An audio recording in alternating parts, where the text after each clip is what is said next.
Hello everyone, this is Sujit Bhatt और आप देख रहे हैं रीड एंड राइट RNW।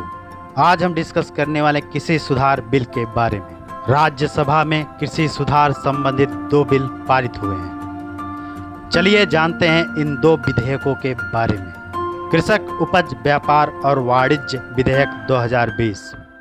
इस बिल में एक ऐसा इकोसिस्टम बनाने का प्रावधान है जहां किसानों और व्यापारियों को मंडी से बाहर फसल बेचने की आज़ादी हो।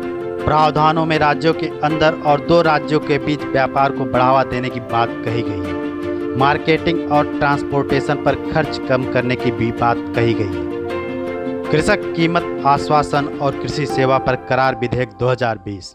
इस विधेयक में कृषि करारों पर राष्ट्रीय फ्रेमवर्क का प्रावधान किया गया है। यह बिल कृषि उत्पादकों की बिक्री, फार्म सेवाओं, कृषि बिजनेस फर्मों, प्रोसेसर्स, थोक विक्रेताओं, बड़े खुदरा विक्रेताओं और निर्यातकों के साथ किसानों को जुड़ने के लिए सशक्त करता है। अनुबंधित किसानों को गुणवत्ता वाले बीज की आपूर्ति सुनिश्चित करना, तकनीकी सहायता और फसल स्वास्थ्य की निगरानी, ऋण की सुविधा और फसल बीमा की सुविधा उपलब्ध कराई जाएगी।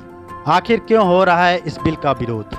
किसान संगठनों का आरोप है कि नए कानून के लागू होते ही कृषि क्षेत्र भी पूंजीपतियों या कारपोरेट घरानों के हाथ में चला जाएगा और इसका नुकसान किसानों को होगा।